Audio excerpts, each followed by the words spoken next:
Greetings, dear listeners. This is Jonah Goldberg, host of the Remnant podcast, brought to you by the Dispatch and Dispatch Media. Yes, I still have my cold. Yes, I am still hopped up on various medications, but I'm more clear-headed than I've been in a couple days, so that's good. We have a rule on this podcast that if you achieve this sort of gold jacket level friend of the pod kind of thing, then whenever you have a book out, you basically have an open invitation to come back on, and I stand by that. I'm glad to have that policy. Books need friends. The one drawback to this is that Cass Sunstein, professor at Harvard, has attained that status.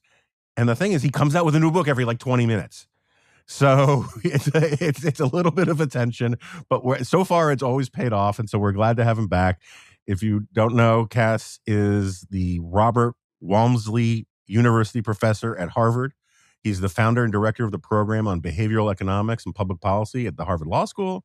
In 2018, he received the Holberg Prize, la-di-da, from the government of Norway. So he has as much lutefisk and herring as he wants for the rest of his life, sometimes described as the equivalent of the Nobel Prize for Law and Humanities. Anyway, his new book out is Separation of Powers, How to Preserve Liberty in Troubled Times. Cass, welcome back to the Remnant. Thank you. It's great to be here. As per tradition, what's your book about? It's about how the separation of powers is actually a they, not an it.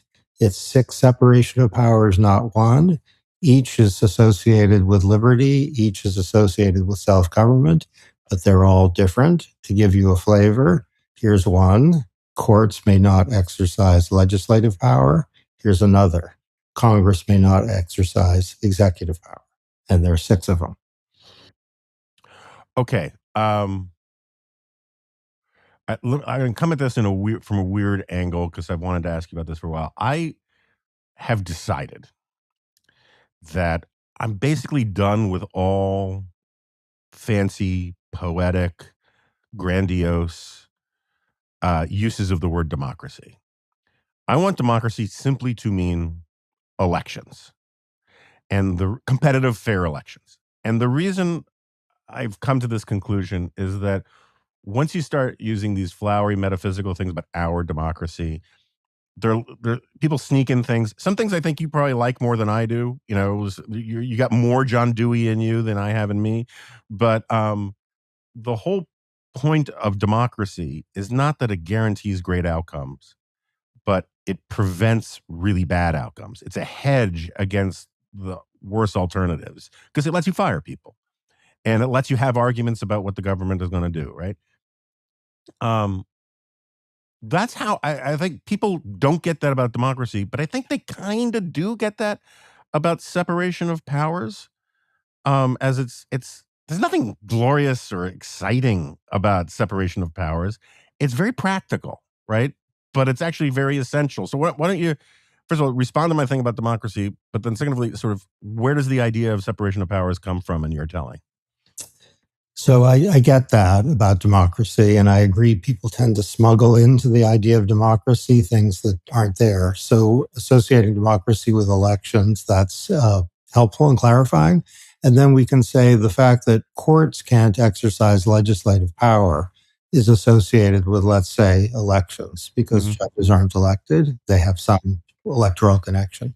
The fact that the executive can't make the law is associated, though more complicatedly, with elections because the executive is elected, but the executive isn't elected in the way Congress is elected. And that maybe is a safeguard of liberty to say that lawmaking is restricted to those who are elected in the way that Congress is elected. The executive is just one person. So I think that's very clarifying. If we think of the separation of powers as a bulwark against, so to speak, against tyranny, which is what Madison said, we can insist that the fact that, for example, the executive can't adjudicate, which means that no one in our country, as a first approximation, let's just say, no one in our country can be put in jail unless 2 branches agree that that ought to happen. The executive can't do it. This is not the whole story, but it's the fundamental principle of separation of powers. The courts are available to protect you against the executive. Right. That's associated with liberty. Yeah, I mean, the rule of thumb is the courts don't have the ability to go arrest somebody, and the executive doesn't have the ability to convict somebody, and you need the two together. And that's two of the 6 separation of powers. All right, so what did you give me the full 6? Because you listed 2 at the beginning, and just so in case there's confusion about it later on. I appreciate your confidence that I'm going to be able to remember that, but it is my book, so I ought to. Courts can't exercise legislative authority, no lawmaking, and that's associated, let's say, with elections, and that's really fundamental. We don't want our judges. Some people like powerful judges, some people less so, but whatever you like, you ought not to want them to be able to execute the laws or to make the laws. So that's 2.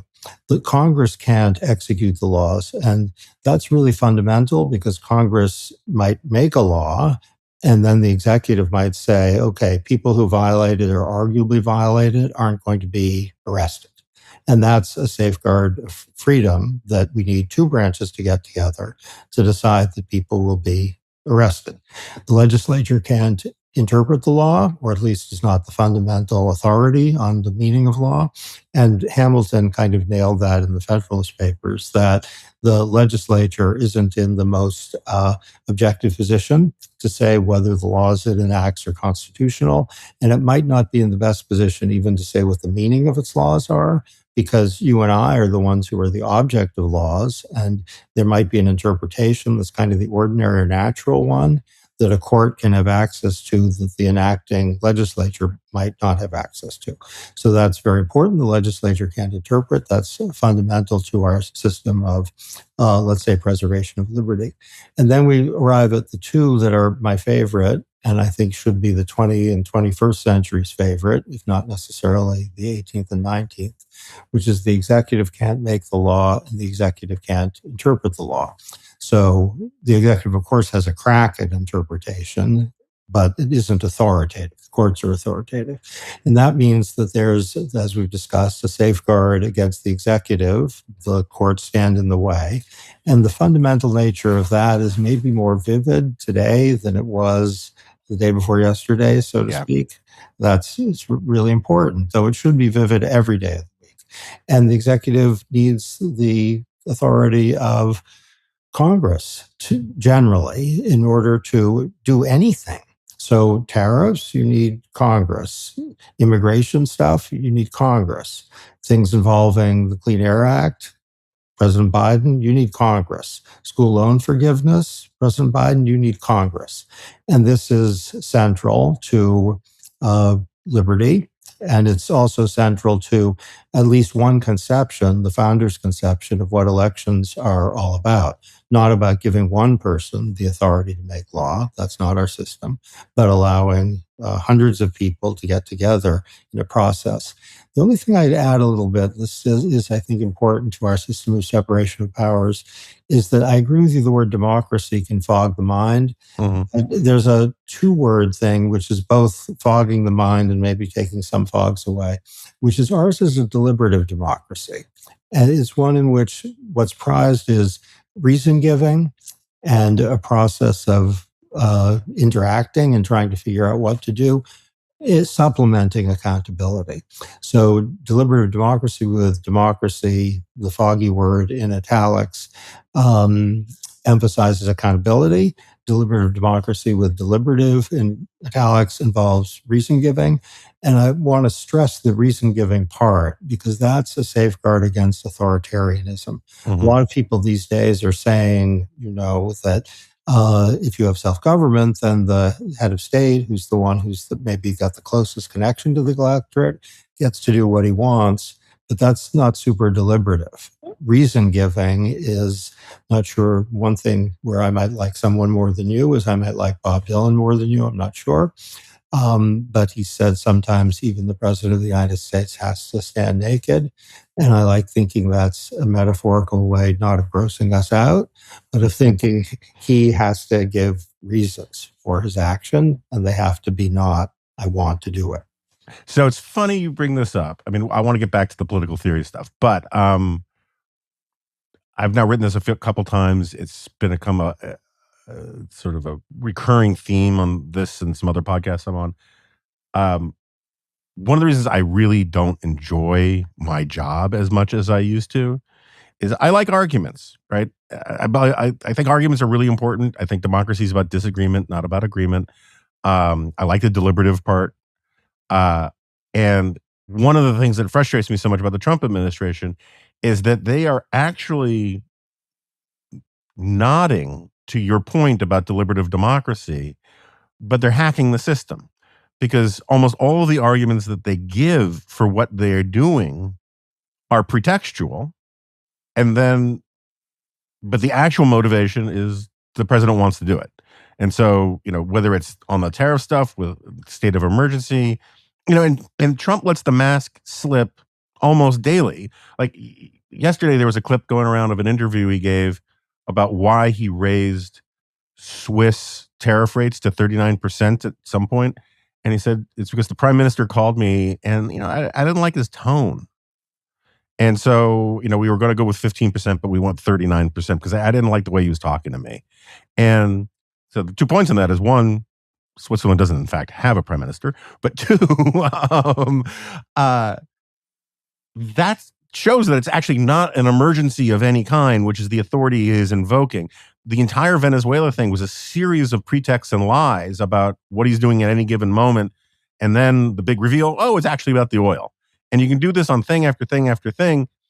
And I think our system works on a certain amount of good faith that when people present these arguments, everyone rushes to make those arguments when in fact those arguments are all decoys rather than his actual motivations. And it makes it very difficult to engage in argument these days because the worst thing in the world is to have a serious fight, try to have a serious argument with somebody who makes things up on the fly. And that's what this administration does. That's a problem. So there's a lot to be said about it. One is there's this law called the Administrative Procedure Act enacted by Congress, and across a certain terrain that controls what the executive branch does. The executive branch's decisions, if they're connected with the constraints of the Administrative Procedure Act, can't be arbitrary or capricious. And there's a Supreme Court decision saying that some pretextual arguments won't fly. If we know with great clarity that they're made up, then that's not an adequate justification. Now, it's hard for courts to know typically whether, let's say, the Bush administration or the Obama administration is acting for the reason given publicly. It's hard to pierce the veil, but sometimes it's not so hard, and you're giving an example where the real reason is articulated by the boss, by the person who runs the show. And courts are not unaware of that. And sometimes that leads to the separation of powers having a moment where what the executive branch does is invalid. And so this is all a controllable thing, at least some of the time, but you're pointing to actually something the Constitution's founders didn't see, which is they thought that the legislature was the one we had most to worry about.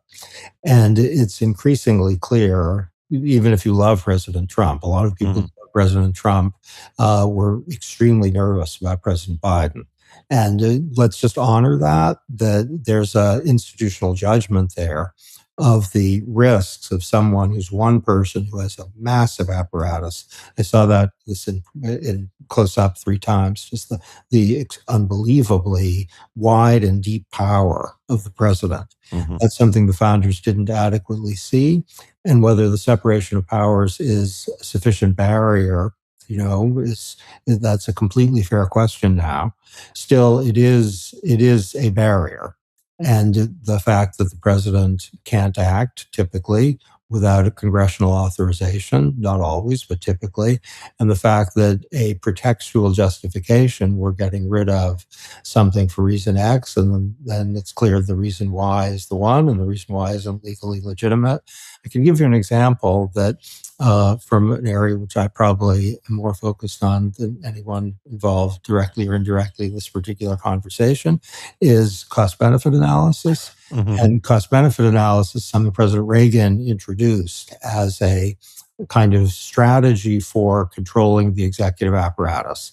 And if you're not excited yet, the problem is you could have an environmental regulation that costs a fortune and protects 3 people. Right. Everyone counts, but a fortune to protect 3 people probably isn't a good use of resources. So cost-benefit analysis is fundamental. Republican and Democratic administrations, including Trump 1, have been at least formally committed to it. The Environmental Protection Agency recently just said we're not going to monetize or quantify certain kinds of health benefits. We're not going to do that. Now, that I think fits with your story. Why aren't they doing that? Right. The reasons they gave were they were, if ChatGPT or a 10th grader came up with those reasons, we'd say, what? Yeah. And it was pretextual. It's they want to get rid of a lot of regulations. And if you quantify and monetize the benefits, it's going to be harder because air pollution can cause significant health problems. Right. Well, if the benefits are low, then go for deregulation by all means. It's interesting. We should actually put someone at the dispatch on that. But I understand you are. Are you still the most cited law professor in legal papers? Actually, per page, I'm the least cited law professor. In terms of aggregate citations, I guess I'm still the most. Okay, so realize you are a prominent law professor. You care about the law. You talk about the law. Part of the problem in this conversation, and again, I do want to, if I don't get in a Polybius reference in this, I'm going to be really disappointed in myself. But part of the problem with this conversation so far is we're mostly talking about the branch of government that is still working, right? I mean, like you and I will have disagreements you and I will agree to disagree with some court decisions, and you and I will disagree about other court decisions, but we both, I think, recognize that the courts are, for the most part, doing their job in all of this. The problem is that because they're the weakest branch in certain respects, right? There are a lot of things a president will do or Congress will refuse to do that, if they're not completely unjusticiable, they are certainly not justiciable in a timely manner. I mean, eventually the Supreme Court had an opinion about the seizure of the steel mills and the detention of Japanese Americans. But like, if you're looking for a real-time solution to some of the excesses of the executive branch, it's got to be Congress. And the problem is that where the founders were wrong, when you said the founders were wrong about Congress, but I don't think you nailed the landing on it. What they were wrong about is they thought Congress would always be too jealous of its powers and prerogatives, not that it would just sort of hang it up and become a parliament of pundits. And that's the problem we have, is it's a feckless, cowardly institution to a certain extent now. Okay, so let's get at that. I have considerable agreement, not complete, but considerable. The founders thought exactly what you said, that Congress would be jealous of its institutional prerogatives, and that would lead it to constrain the executive, and vice versa. And when I worked in the Obama administration, I noticed that even Democrats in Congress were skeptical of many things that Obama was considering, not because they disagreed with us as a matter of policy or because they didn't like him, but because they wanted to protect Congress's prerogatives. And it was really interesting to see in real time that that's atrophied. And what's become increasingly clear is we have separation of parties, not powers. So Congress's members are very protective of their party. They're not that protective of their institution. And that undoes something that the founders counted on. So for, let's say, members of Congress who think Biden was great, to think that his school loans and environmental policies were not great because they intruded on Congress's prerogatives, that was very rare. The Democrats were in general, very protective of Biden, even in cases in which the policies, very plausibly exceeded the power of the president. The court eventually said that. And of course, we're observing the same thing here, maybe on, what's the technical term, steroids, as members of Congress who are, maybe inside their minds protective of their prerogatives and have been for their careers insistent on that, either agree with the president or are frightened of the president. So they self-silence. So I think you're completely right.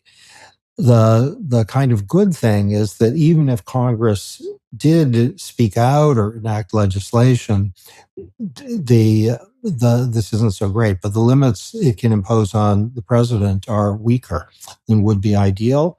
So holding hearings, etc. I was called to hearings numerous times when I was in the executive branch, and it was distracting and a little scary, but it wasn't like we wouldn't do the policies we wanted to do if we thought they were lawful and good. So the Congress active, Congress weak, it's not clear actually what mechanisms are available to it to stop things. So if we had really a fierce battle, maybe we will, between Congress and the president in some year, the president has a lot of tools, a lot of weapons. Fair enough. At the same time, none of this works. I mean, a three-legged stool only works if all three legs are intact, right? And if one leg snaps in half, it doesn't work as a stool anymore. And separation of powers, I appreciate the 6 principles, but it's essentially 3 branches of government. And I think it's worse with Republicans for the simple fact of that Trump is willing to use his power over primary voters to destroy people, and that strikes fear in hearts in ways that we haven't seen Democratic presidents do it. But at the same time, it's not like elected Democratic congressmen aren't terrified of primary voters with or without a president who's willing to deploy them. Does the explication of the principles matter if you can't get the institutional incentives to support it? Okay. When Hitler did some things that were separation of powers hostile, there was a question. Tell me more about that. There was a question. I got to get to your question this way. There was a question: was what to think about that, and what's the theory? And Carl Schmitt wrote an essay saying that that's a liberal idea, not left center liberalism, liberal tradition, which is often right of center. And Carl Schmitt said that liberal idea of separation of powers is terrible, and that to combine judicial and executive powers, and of course he meant legislative too, in one person, that's the right thing to do. And so there was a theory of the Night of the Long Knives that Schmitt elaborated. It is true that if Congress is, let's say, not checking the president, then the system isn't working as well as it otherwise would. But notice, if you would, and this is going to be maybe more upbeat than current circumstances justify, that the president needs congressional authority to act, even if Congress does nothing. If Congress from 1 year to 4 years later does nothing except to say, Mr. President, you're so fantastic, keep at it, then even so, the president needs congressional authority. And we might think, as you're suggesting, that this is because the courts are still functioning. That's true, but it's incomplete because the courts can't function unless there are limits on presidential authority that Congress has instituted, or failures to grant presidential authority that Congress has insisted on. So if President Biden, let's say, wanted to do all sorts of things about climate change, regulate power plants in a way that moved us very aggressively towards solar and wind, he couldn't, even if the Democrats were cheering him on, because the Clean Air Act doesn't authorize him to do that. And the Supreme Court basically said that. If President Trump wanted to do a variety of things on tariffs, and let's say the Republicans in the House and Senate are saying this is fantastic, it's about time, still the president would be severely limited in his tariff authority because Congress hasn't granted him X and Y and Z. So I want to put a spotlight on this and celebrate it, that a supine Congress in front of any president doesn't give the president a blank check, because the president always has to point to stuff. Mm-hmm. Now, typically, and this I have a big emotional commitment to. Typically, I'm not going to talk about my dogs, though they are in the room. I have an even bigger emotional commitment to them, but I have a big emotional commitment to this, which is that typically the executive branch under Republican and Democratic presidents itself insists on finding legal authority for doing things. Mm-hmm. Let's call it the morality of legality. And it's a separation of powers thing that kind of was brought home. So I was in a discussion in the executive branch where some people in the executive branch were saying, we can do X. True, it's not legally authorized. True, that's a big problem. But no one is standing to sue us, so we can get away with it. Mm-hmm. And other people in this discussion, this was a pretty high level, not super high level, but pretty high level discussion, said that's immoral. That if it's illegal, we can't do it, even if technically we can get away with it, because Congress didn't authorize us to do it. The fact that no one has standing is not relevant to the morality of doing it. We can't. It's unethical. We took an oath, and that view prevailed. It wasn't. There was a discussion, and it wasn't like it prevailed immediately, but it did prevail. And when I worked for Obama, I had a friend who was very partisan Democrat, didn't like the Bush administration at all. And after 2 months in the Obama administration, he said, he kind of paused, he said, I now think, having investigated all this, that 2/3 of the things I hated about the Bush administration aren't true. So just seeing what the Bush administration did close up, we thought, oh, this is all, it's reasonable, it's kind of lawful, a lot of it is actually right. And that is an internal check of separation of powers on the executive. Now, if the executive is saying legality doesn't matter so much, or we'll make it up, or we'll be pretextual, then that internal thing is gone. But the external thing, which, as you say, the courts are functioning, but they're not functioning just because they're not cowards. They're functioning because they have legal materials allow them to say, you can't do that. So this is one of the very, very, very few times I am going to offer at least 2 cheers for progressive proceduralism fetish.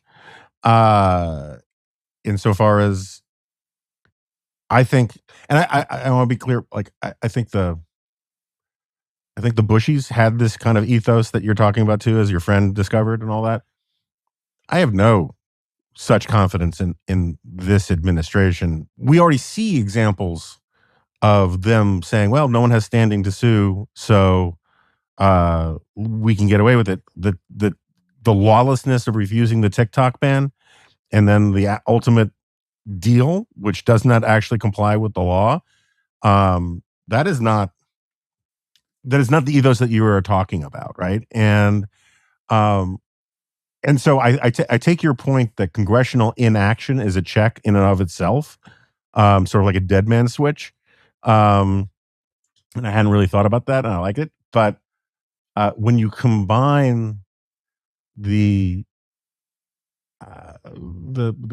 general contempt for the spirit of the law in the executive branch with a general contempt for the role of being a check on the executive branch in the legislative branch, it sets us up for putting pressures on the judicial branch that the judicial branch is not politically or institutionally designed to withstand for long. It can withstand them in a moment of crisis, but a sustained barrage, I worry about eventually holes in the dam will emerge, and then who knows what happens. Completely right. So Hamilton, who was kind of partly really pro-court, worried or celebrated, kind of both, that the judges don't have purse or sword. And I think that's a kind of cliched phrase, but the sword idea, that should be carved on every American soul. Because a sword can kill you. And when Hamilton talked about the executive, it can kill you. Courts can't. They don't have either of those things. The judges are in a maybe uniquely difficult position now, and it might be a little better today than it was in March. And I'll explain. In March, there was a belief that the Trump administration might not follow judicial rulings. And so that put the Chief Justice of the United States in a very hard position where to rule frequently and clearly against the president might be endangering the Supreme Court's role in the constitutional system. And that isn't a thought Chief Justices have had often. It's not completely new. When the court was asked to strike down bans on interracial marriage, the court hesitated and the internal deliberations are clear. The court thought, look, we're dealing with school segregation now. A lot of the country's mad at us. Our legitimacy in question. If we strike down bans on interracial marriage, we might be in deep a deep sea. Clean here. And so the court refused to decide that people had a right to marry people of different races, even when the constitutional understanding was clear, to protect its own capital. And the court is now in a position much more generally vulnerable. I think it looks better now because the government has told the Supreme Court repeatedly, we're going to obey your orders. And even if the court has seen cases in which that hasn't actually happened, as Rochefoucauld, I think it was, said, hypocrisy is the tribute vice pays to virtue. If you say we're going to obey the order, at least we know what's vice and what's virtue. I think you're right that in the long run, a sustained attack on that part of the separation of powers that protects judicial review could be vulnerable. But it's actually looking less vulnerable now. And I think it's partly a tribute to the Chief Justice's agility. So he's preserved, I think he's worked hard to preserve the ability of the court to strike things down without ratifying a lot of lower court decisions against the Trump administration, some of which actually were wrong, some of which maybe were right but premature. And the thing has to play itself out before the court enjoins executive action. So the role of the judiciary that the Constitution contemplates, I think, looks more secure now than it did a few months ago. It didn't look like it was falling apart, but it looked like, who knows? Still, of course, you're correct that if the executive has a sustained assault on the judiciary and its authority, then judges, they're just people. They don't have a sword. They don't have, even for enforcement of their actions, they depend generally on the executive branch. It just occurs to me, it's crazy for me not to ask you about this, given where we are and given what's before the court. So you've written a book on separation of powers. I, up until recently, have been very sort of cavalierly in favor of the unitary executive theory. And I think in a very human way, I'll just admit, it's like when it's a purely abstract thing, you don't run through a lot of the worst case scenarios in your head. And prior to Trump, not every president, actually none of the presidents in my lifetime were George Washington, but the Constitution was written with somebody like George Washington in mind, and all of the presidents had a minimum of fidelity to the idea of how you comport yourself as president that has now gone sort of out the window. And I hate making these kinds of arguments that are so personalist, but like the unitary executive theory doesn't work if you don't have if you have a corrupt president, right? And I'm not, whether you think Trump is corrupt or not, we can have that argument another time. But the minimum he's demonstrated, he gives you a glimpse into the abyss of what corruption looks like. That's the most defense I'm willing to muster for him. And it makes me very nervous about the unitary executive theory. And instead, there are other poli-sci theories about, it's not so much divided powers, it's divided institutions competing for power. I think that was a Schatzschneider thing, but it doesn't matter. Whatever it was, it's having now written a book about the separation of powers and being a constitutional lawyer, how do you think about the unitary executive now? Okay, so I've myself gone back and forth on this. So when I was in the Justice Department under President Reagan, all of us lawyers believed in the unitary executive, meaning that the president controls those who execute the laws. Not that the president gets to violate the laws, but Article 2, Section 1 confers executive power on a president of the United States, not on a chair of the Federal Trade Commission, and all of executive powers vested in the president. Now, what that meant, we thought, this is the Reagan generation, which included people of diverse political views, people who were civil servants, who were maybe Democrats, but they had this view that the Federal Trade Commission, the Federal Communications Commission, the Consumer Product Safety Commission, all of these commissions whose heads are independent of the president, that's all unconstitutional because it makes a plural executive where the Constitution creates a unitary executive. And this was first and foremost a legal position about Article 2, Section 1 being clear. It also had Hamiltonian kind of policy stuff, which maybe you liked or still like some, including accountability. The president is elected, elections, your word. The head of the Federal Trade Commission isn't elected.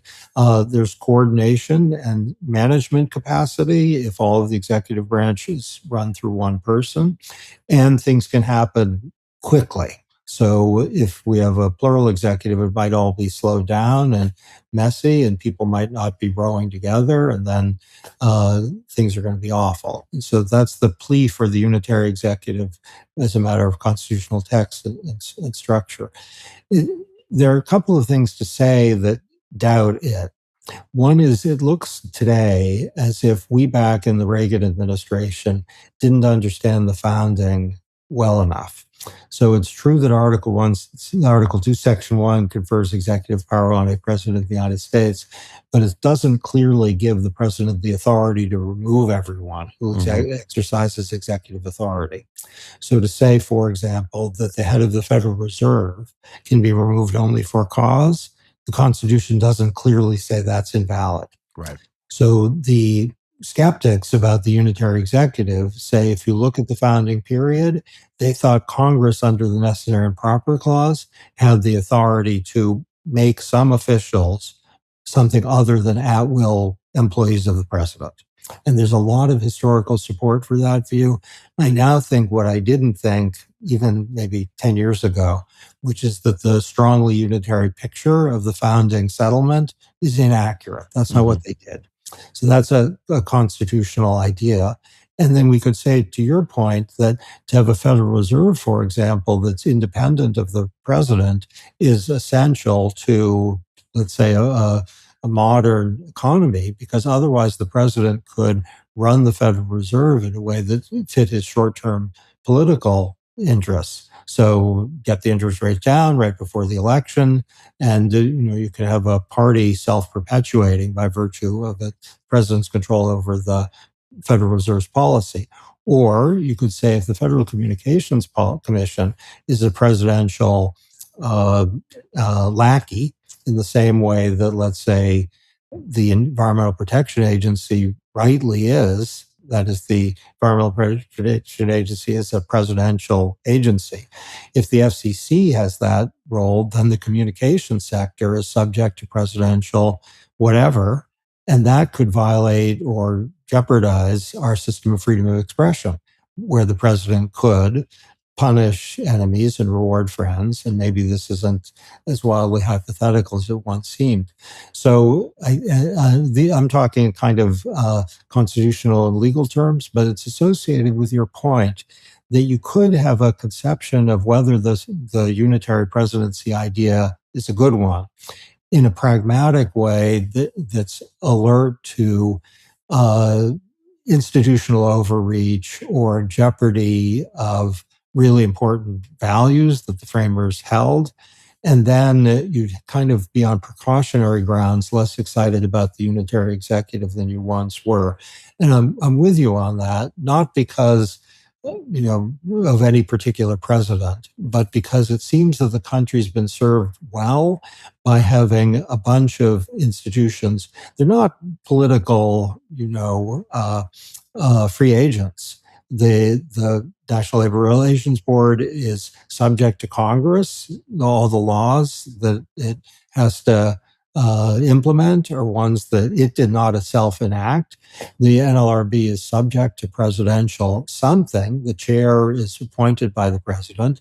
The NLRB under the Biden administration is independent, but it's much more left-leaning than under President Reagan. So it's not like a free agent politically, but the independent agencies broadly, it's reasonable to say they've served the country well for like a lot of decades, and to throw that all in the garbage can because of a theory of constitutional meaning, which probably is wrong.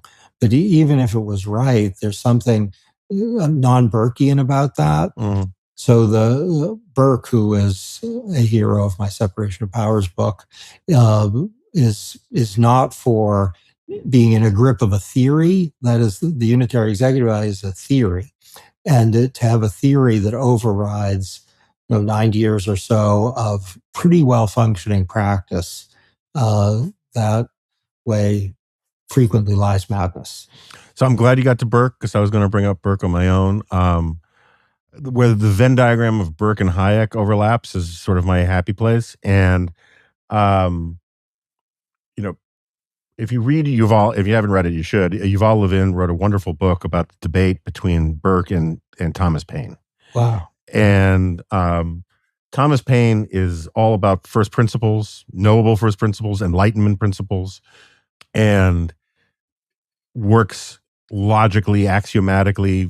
We are all equal, therefore liberty is required, no bending on these things. And Burke believed in liberty and believed in freedom and believed in all the good things, but he thought we kind of stumbled onto them. We discovered them. We kind of carved them out of the wilderness of human nature, and therefore we should protect them as sort of a cultural norm and tradition more than a rigid set of principles. And I think about this more and more as I think about, 25 years ago, I wrote a column. It was one of my most popular columns literally 25 years ago.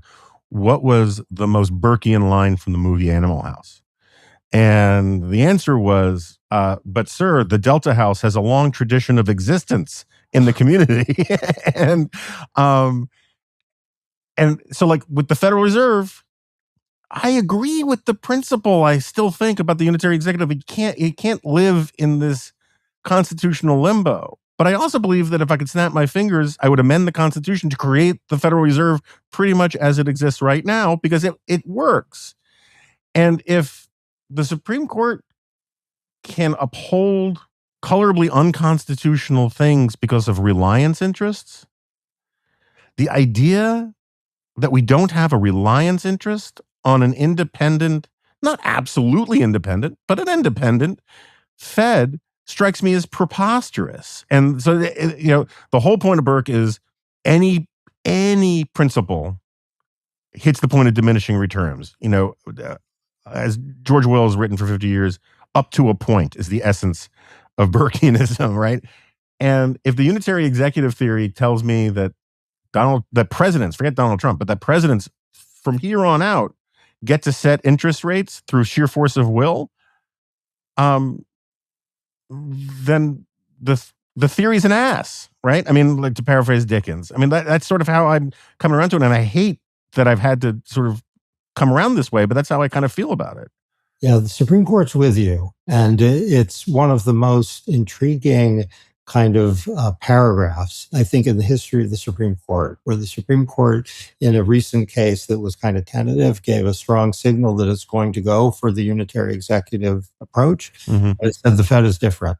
And it said it really quickly, and a little like a pronouncement just taken from thin air. Now, what's going on with the court? The court is the justices who wrote the opinion seem to be originalists. They want to understand the constitutional line with the original public meaning. And you can see that, and I hope this is interesting rather than technical stuff. You can see original public meaning is kind of like a French Revolution that Burke didn't like. It's a theory, and it might be a good theory, but to use it in a universal way would be to obliterate a lot of stuff that we've had for a long, long time. So and the originalism has an anti-Burkean feature, unless it's accompanied by a principle of respect for precedent, which Justice Scalia did. Some of the current originalists aren't excited about that part of about Scalia's Burkeanism. Mm-hmm. So the court said, except the Fed's going to be okay.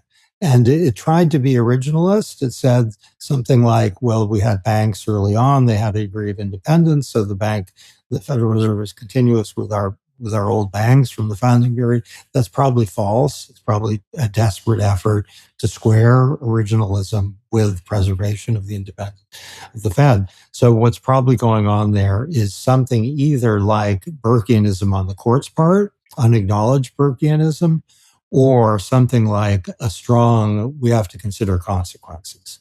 So I was in a discussion with Justice Scalia when he came back to his old home, the University of Chicago, and people started talking about the consequences of originalism. And he said, I get it. I'm an originalist, but I'm not a nut. And by that he meant I have a Burkean, at least, side. Mm. And that so I think the Fed's going to be fine because of the course Burkeanism. And you could believe the separation of powers is the greatest thing ever. And the fact that you're for the separation of powers helps explain why you are in favor of the unitary executive, but also in favor of the executive branch having to follow the will of Congress. Yeah. So just for my own explanation or edification, I honestly don't completely get the unitary executive argument from, again, many of my dear friends that saying you can only fire these people for cause is somehow an infringement on executive power. I mean, if Congress can create the FBI, it surely seems to me that they can create some rules, like called laws, about how the institution is going to function. Okay, so let's start maybe with the strongest ones for the president. Suppose the Secretary of Defense could be fired only for cause.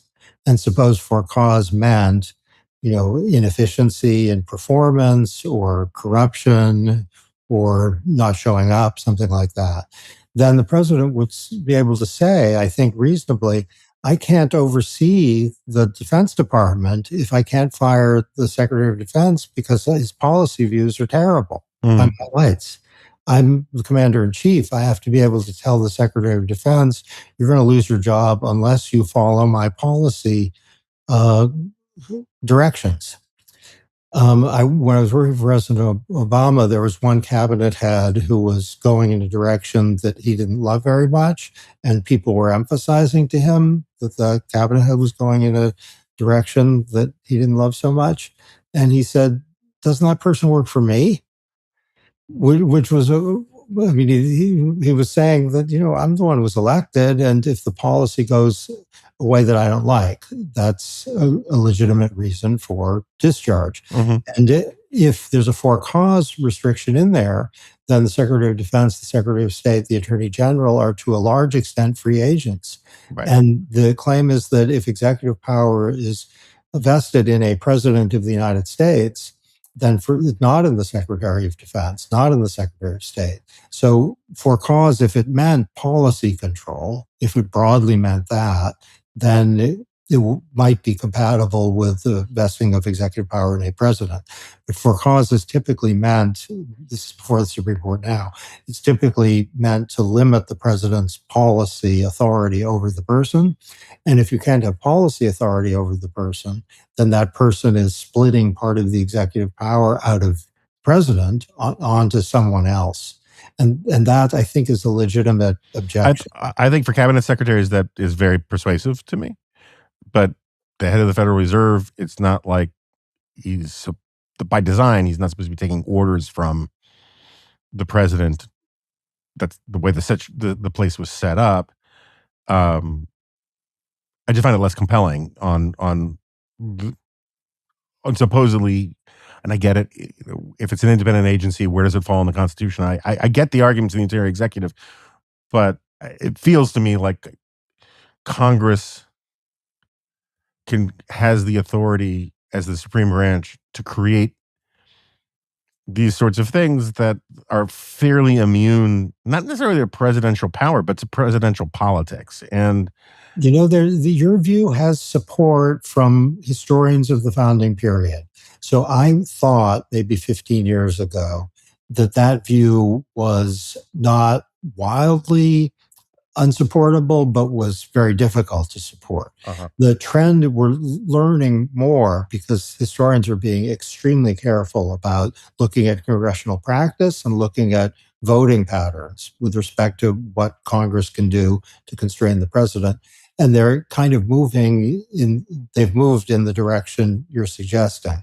Still, to say that there can be immunity from policy control of any entity that Congress calls a commission, carves out policy making from the executive and grants it to these different entities. Now, the Federal Reserve could be different, because history supports the idea that a bank is different. That view's out there. The Supreme Court has endorsed it. It has weak historical roots. You could say that the reason the Federal Reserve has to be legitimately made independent of the president is that it undoes the system of, we won't say democracy, we'll say elections, because then the president can manipulate the economy so as to ensure that he or his party stays in power. Then there'd be a kind of high-level constitutional goal which limits the general principle of the unitary executive. I think that's completely fair. Or we could say what is increasingly clear, which is that at the founding period, the text of documents really mattered, but the founders, including Hamilton, said consequences really matter. So if an interpretation leads to some crazy consequence, then we shouldn't favor that. It's sometimes called the inconvenience doctrine, where inconvenience doesn't just mean, you have to drive 20 minutes rather than 15 minutes. It means that it creates a serious problem from the standpoint of making the whole structure work.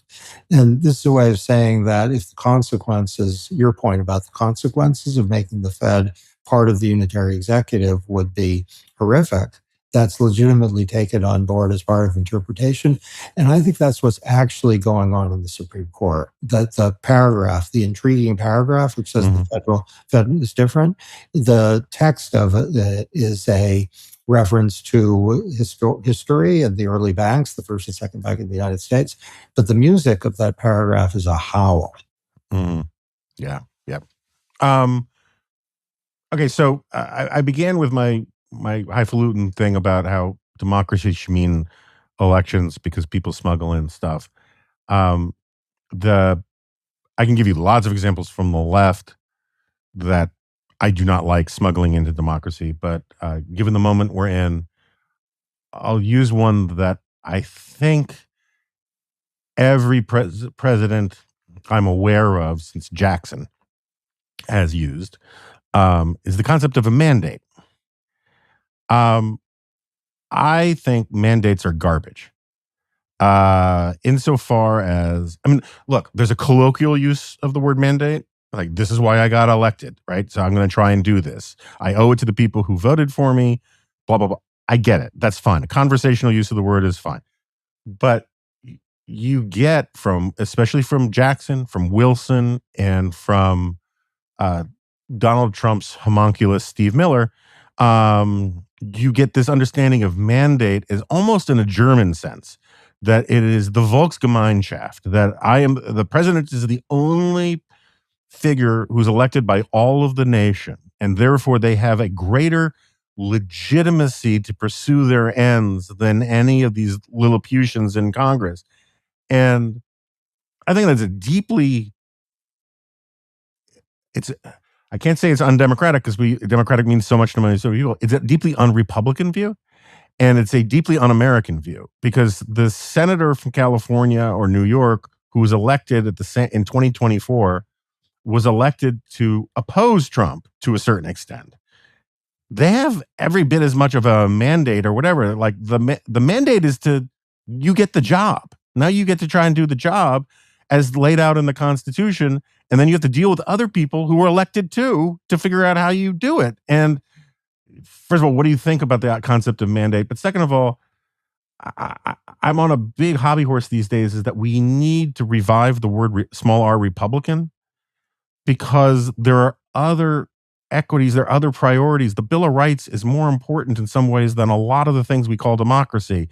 The separation of powers, which you've just written on, it's part of democracy, but it's also a check on democracy, right? And so we need that vocabulary to be able to say if it's non-democratic, that doesn't make it evil. Sometimes it makes it essential.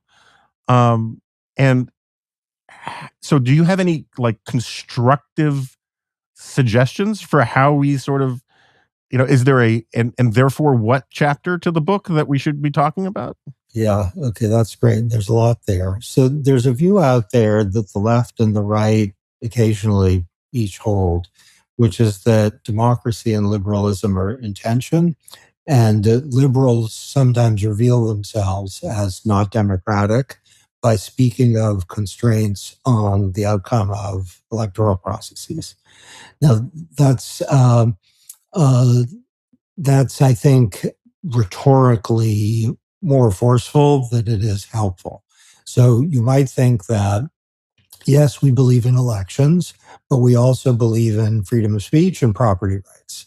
So that there can be an election which is fiercely, let's say, redistributive, and the president or Congress is redistributing a lot, and that might be okay, but property rights are part of our constitutional order, and that's a constraint, and this is true of, and there's a list. Then you could say that the separation of powers is a Bill of Rights, and I think that's extremely true. Mm-hmm. There's a good argument that the separation of powers is a more important Bill of Rights than anything in the Bill of Rights. I'm not clear whether that's an overstatement, but it might be true. And the reason is the separation of powers imposes restrictions on what democracy can do. And if that seems alarming, think of times in history in which democracies have overridden, let's say, the most precious rights of all by killing people. Mm-hmm. And there's that.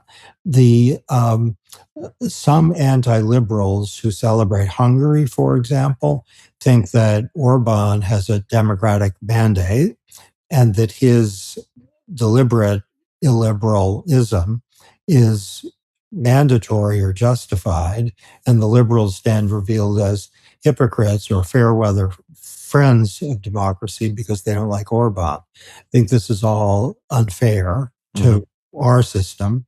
And Lincoln he used the word Republican, by the way, he linked the attack on slavery with, I'm going to use your term, elections, saying that this is the sheet anchor of American, guess what, republicanism, small r, that no person is good enough to govern another without that person's consent, and slavery is bad.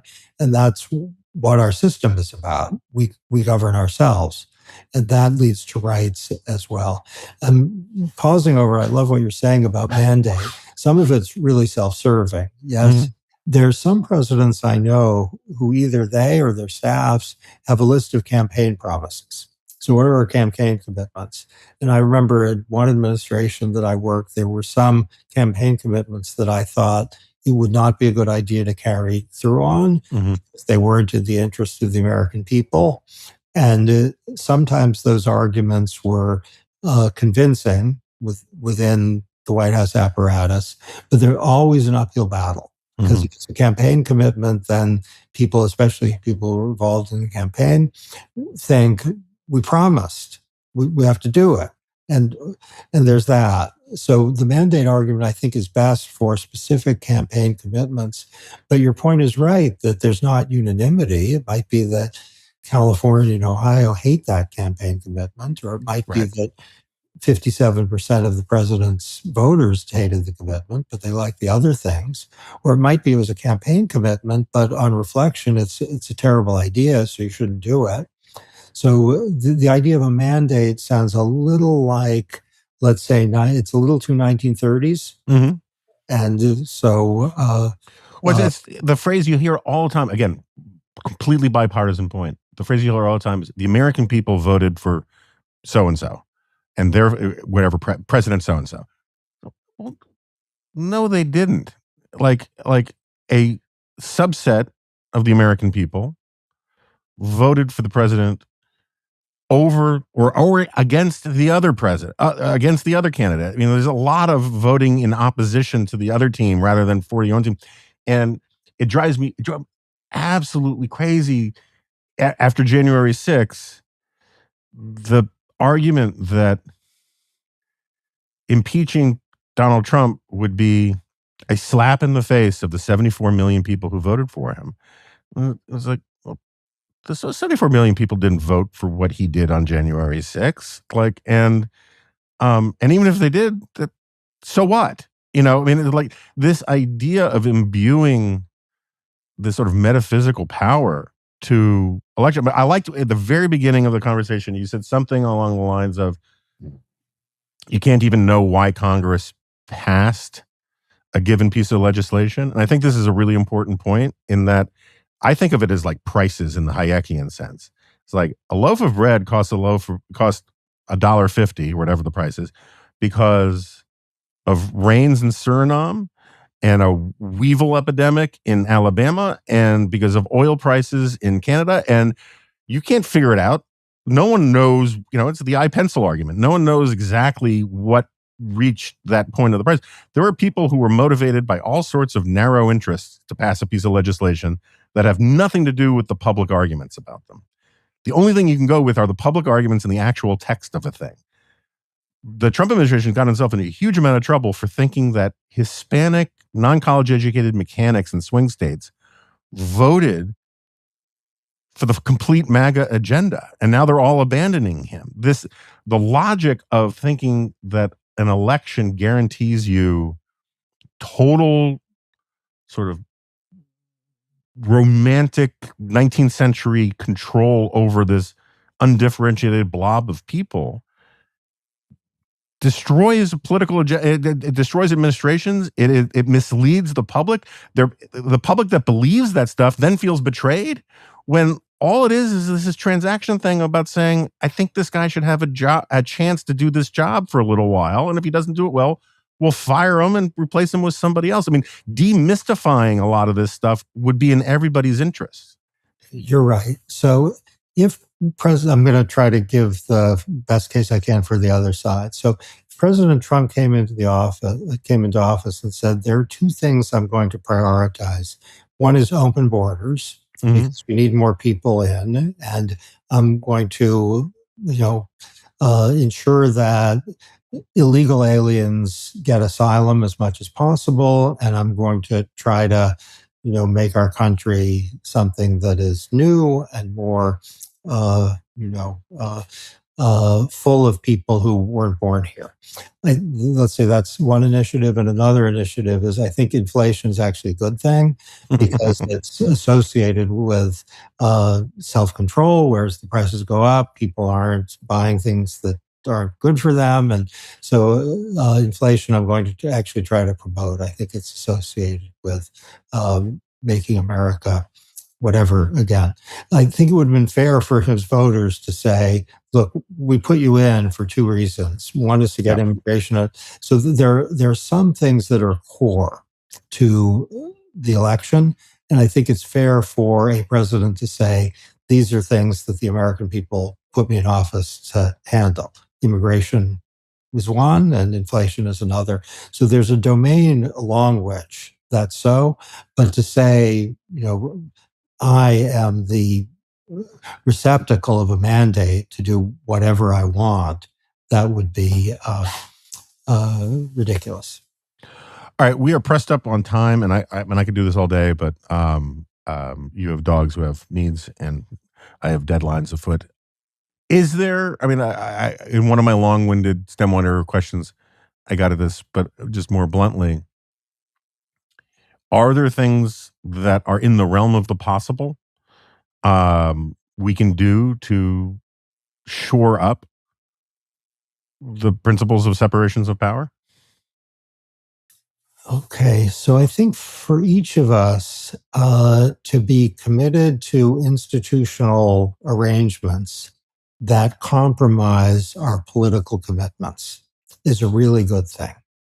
So this is a little complicated, but under President Obama, I noticed that executive orders were, for Republicans, a very bad thing.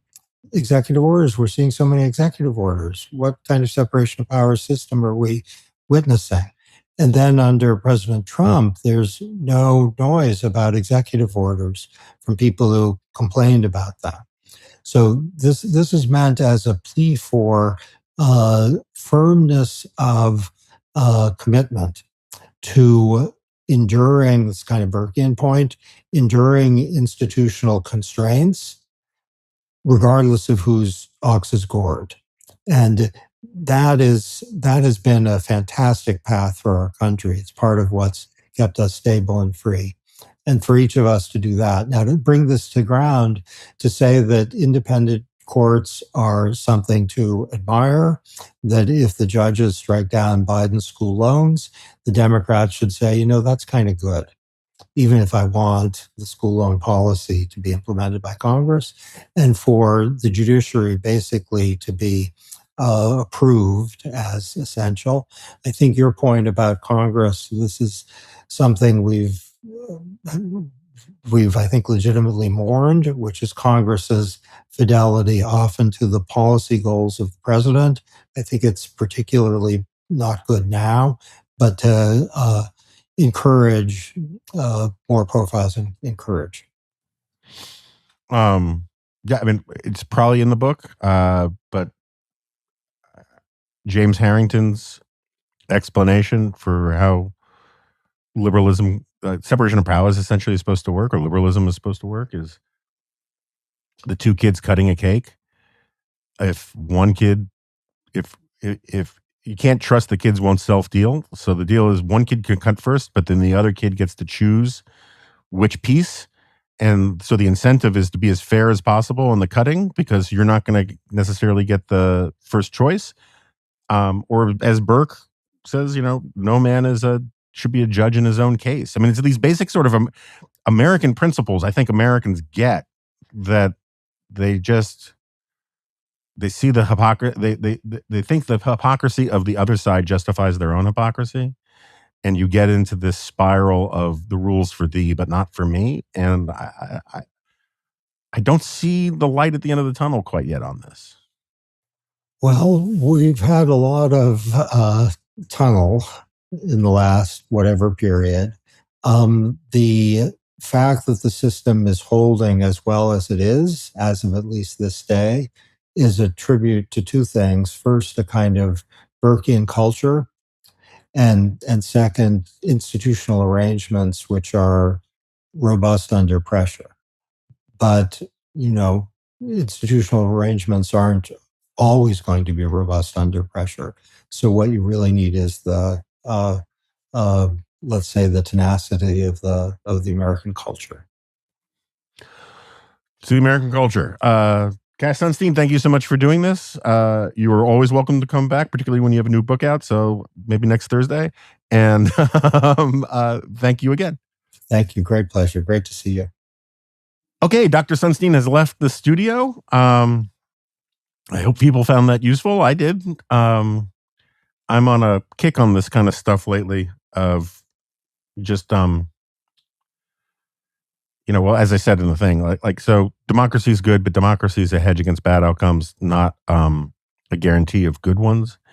And I brought up the Yuval's Burke-Payne book because I've been thinking about a lot of this stuff, and one of the points that Burke makes is that you think you know why history happened, what happened in history. You think you know why this law, or this institution, or this custom, or this practice, or this event happened. Sometimes you can be pretty accurate, but you don't ever really completely know. And sort of like my point about like what makes the price of bread, or what were all the different motivations that went into passing a law, or even ratifying the Constitution. It becomes very difficult very quickly, and you start to see that these events are outside of, they're part of the spontaneous order, as Friedrich Hayek would put it. And so part of Burke's point on this stuff is that if you really don't know how we stumbled into liberty, right? This is basically the huge part of the point of Suicide of the West. We don't know exactly how liberal democratic capitalism happened. There are lots and lots of theories, but nobody knows, right? There are Marxist theories. There are sort of intersectional theories. There are sociological, anthropological, technological theories about why, up until about 1700 or the late 1600s, the average human being everywhere in the world lived on no more than $3 a day. But at the end of the day, there's no consensus about it, about why that changed, and that all of a sudden we entered the era of what Deirdre McCloskey calls the Great Fact, of just like this massive global enrichment. And so you should have a certain amount of humility about it, right? Separation of powers kind of works. It intuitively works for a whole bunch of reasons that we can glean. We like liberty. We like freedom. So we should just err on the side of protecting them. And that's sort of the Burkean thing, is like, oh yeah, all these principles are good, but at the end of the day, we don't know that the principles weren't the lagging indicator for sort of social arrangements. Sometimes the principles, sometimes society organizes around a rule or a principle, and sometimes society organizes in a certain way, and the thing that we like about it, we call the rule or the principle. And it's very difficult to know whether it's one or the other, or a mixture of both. And so it just gives you a certain amount of philosophical humility about being a radical from the right or being a radical from the left. Anyway, that's my little sermonette for today. If you could become a subscriber to the Dispatch, that would make you a better person. It would make me happier. And it might just save a panda from stubbing his paw. So try to do that today. And with that, I'll see you next time.